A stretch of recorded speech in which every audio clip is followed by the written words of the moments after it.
welcome to the Cinema Gold Show. I am your host, Larry Lace, and on today's episode, we're continuing our series, Chemical Reaction, a rewatch of Breaking Bad, and this week we review Season 4.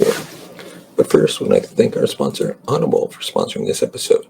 If you want a free audiobook of your choice, with no purchase necessary, head on over to audibletrial.com/Larry21.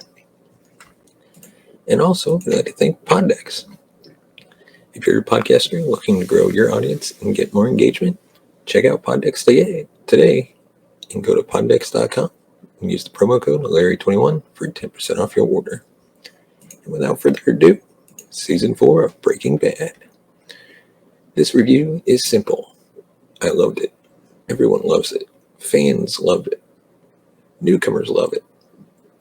My family loved it. Everyone I know who watched Season 4 couldn't stop talking about it. About where the show was going and the possibilities of what was to come. Season 4 of Breaking Bad was absolutely the height of television and planted Breaking Bad firmly in the best current TV show category. And possibly the best TV show in history. The details are complex and beautiful, with a few minor flaws, just a few. The beginning of the season was slow. A lot of pilot threads needed to be fixed or cleaned up before the season actually started. I know I'm in the minority on this one, but I'm still not okay with one of those plot threads. Pushing Jesse over the edge to finally kill Gale seemed to have one possible ending for a sensitive young man like Jesse. And the writers chose a way out that, though it kept Jesse alive, didn't seem to jibe with the rest of the series. For a show that prides itself on storytelling over realism, this was storytelling taking a backseat to I'm not sure what. It was the same thing with Skylar and the way she left at the end of Season 2. On the other hand, the rest of Season 4 more than made up for it. A slow start progressed to an engaging middle and a tense, jarring, nail-biting ending that soothed the jangled nerves of those of us watching all season. Season 4 was heavy on resolution and symbolism, and it was superb. Creator Vince Gilligan took time to point out each and every detail he and the writers plotted, from the skull in the opening shot to the spinning gun landing on Lily of the Valley. So much thought was put in the details, it's hard not to be impressed. And then there was everything else. Beautiful shots abound this season, especially time-lapse shots. Even the smallest shots were unique and memorable.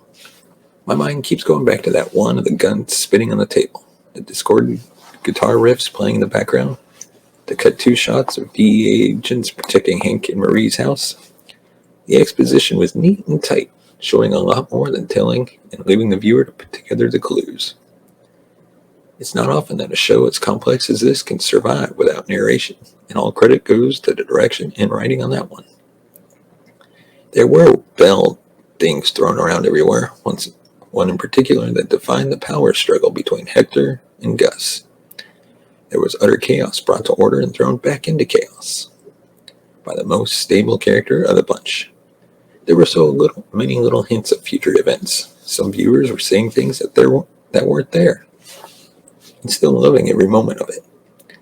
There were beautiful color schemes from the clothing of each character to the inside of an air-conditioned 18-wheeler trailer.